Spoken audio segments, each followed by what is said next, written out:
안녕하세요, 여러분. 오늘의 자료 해설에 오신 걸 환영합니다. 오늘 우리가 다뤄볼 주제는요. 정말 매력적이면서도 우리 모두의 뼈를 아주 세게 때릴 만한 내용입니다. 바로 가족력하게 숨겨진 기막힌 역설에 대한 건데요. 부모님의 그 헌신적인 사랑이 어떻게 자녀의 발목을 꽉 잡는 무거운 족쇄가 되어버리는지 그 숨겨진 압박감과 마비의 진짜 원리를 오늘 아주 속 시원하게 파헤쳐 보겠습니다. 자, 시작해볼까요? 혹시 주변에서 이런 경우 보신 적 있으신가요?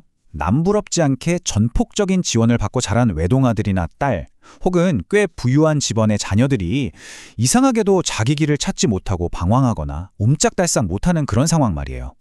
보통 우리는 와, 저렇게 지원을 많이 받으면 날개를 달고 펄털 날아가겠지?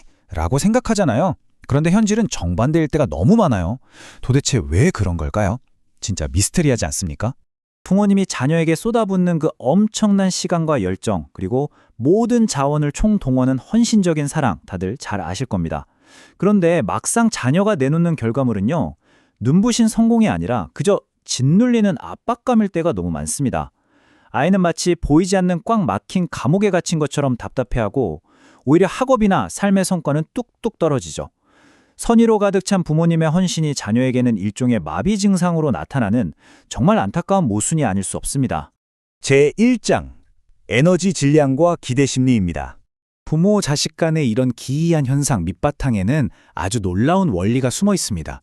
자료에서 설명하는 핵심 이론인데요. 바로 에너지 질량의 법칙입니다. 부모님이 쏟아붓는 그 정성, 그거 단순한 사랑의 표현이 끝이 아닙니다. 말 그대로 엄청난 가치를 지닌 에너지 질량이 자녀에게 이동하는 거예요.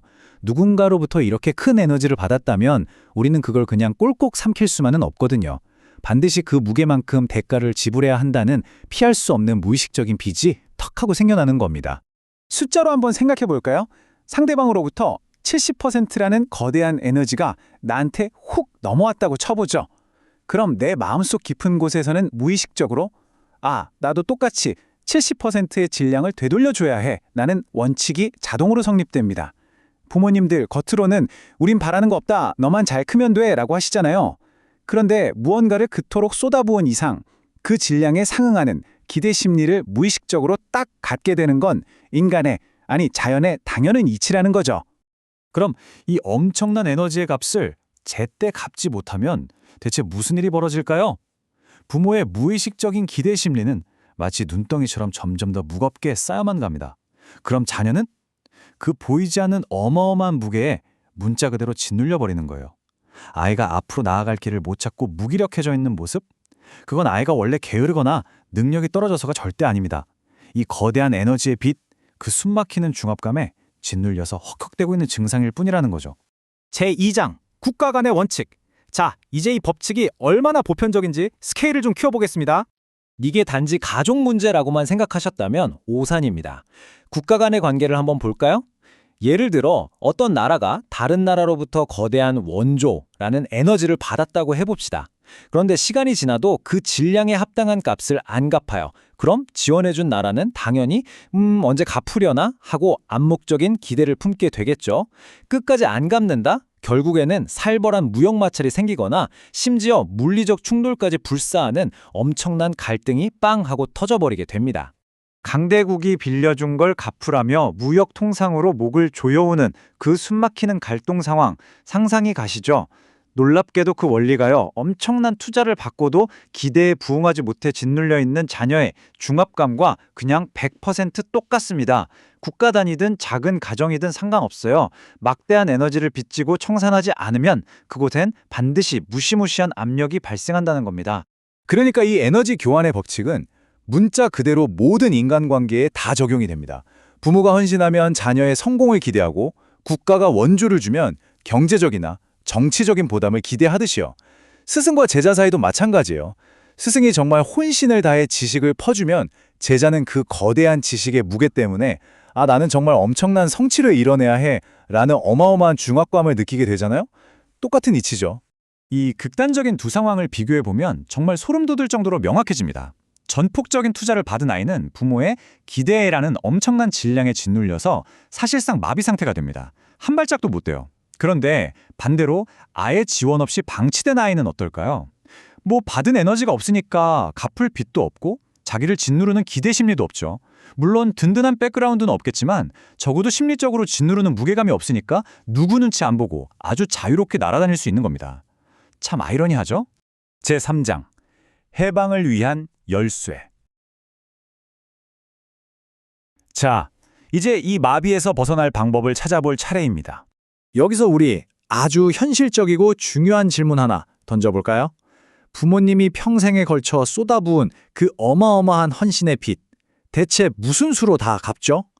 이제 막 사회에 첫 발을 내딛는 청년이나 아직 어린 자녀가 무슨 수로요? 이건 돈으로 계산할 수도 없는 빚이잖아요. 이 막막한 압박감 앞에서 우리는 생각을 완전히 아예 180도 뒤집어야 합니다. 바로 이 지점에서 오늘의 자료가 제시하는 엄청난 통찰이 등장합니다. 당신은 부모에게 갚는 것이 아닙니다. 사회에 갚는 것입니다. 와, 이거 진짜 머리를 한 대 맞은 것 같지 않나요? 부모님께 직접 그 은혜를 갚겠다는 생각? 그건 애초에 불가능하기도 하고 사실상 할 필요도 없는 시도였던 거예요. 우리가 받은 그 거대한 에너지의 빚은 나를 키워준 부모님을 향해 거꾸로 되돌려주는 게 아니라 나보다 더 큰 세상, 사회를 향해 쫙 뻗어 나가야만 비로소 청산될 수 있는 거였습니다. 제4장 사회를 위한 원대한 설계입니다. 자, 그럼 구체적으로 어떻게 사회에 갚아서 나 자신을 해방시킬 수 있을까요? 첫째, 부모님께 효도해서 갚아야지 하는 그 1차원적인 부담감부터 당장 내려놓으세요. 둘째, 여러분이 받은 그 엄청난 에너지 질량에 딱 걸맞은 이 사회를 널리 이롭게 할 원대하고 의미 있는 목표를 설계하는 겁니다. 그런데 정말 놀라운 건 뭔지 아세요? 그 목표를 당장 이루지 않아도 돼요. 그저 그 거대한 길을 걷겠다고 뜻을 딱 세우고 출발하는 그 순간 여러분의 숨을 조이던 심리적 압박감이 정말 거짓말처럼 싹 사라지게 됩니다. 이렇게 원대한 목표를 세우는 것, 그러니까 일종의 사회를 향해 쓰는 거대한 차용증이 왜 이렇게 완벽하게 먹히는 걸까요? 아주 단순해요. 여러분이 세운 그 큰 뜻의 무게가 드디어 부모님께 받은 에너지의 질량과 수평을 이루게 되거든요. 빚진 마음만 들여다보던 좁은 시선이 더 큰 세상이라는 외부로 확 트이게 됩니다. 무엇보다 부모님의 헌신이 헛되지 않았다는 걸 가장 확실하게 증명해주는 길이잖아요. 마침내 나를 꽁꽁 얼어붙게 했던 그 지긋지긋한 압박감이 오히려 나를 쏘날같이 앞으로 치고 나가게 만드는 강력한 로켓의 연료로 바뀌어버리는 겁니다. 시각을 완전히 바꿔보세요. 부모님이 주신 그 헌신과 사랑, 여러분의 어깨를 짓누르려고 보낸 개인 대출 청구서가 아닙니다.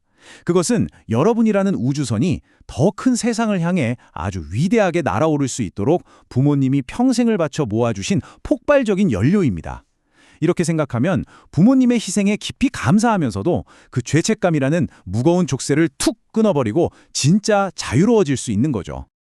자, 이제 마지막으로 여러분 자신에게 이 강력한 질문을 한번 던져보셨으면 좋겠습니다. 나를 짓누르는 그 무거운 기대 심리를 단숨에 걷어차버리고 세상을 향해 멋지게 쏘아올릴 여러분만의 원대한 설계는 과연 무엇입니까?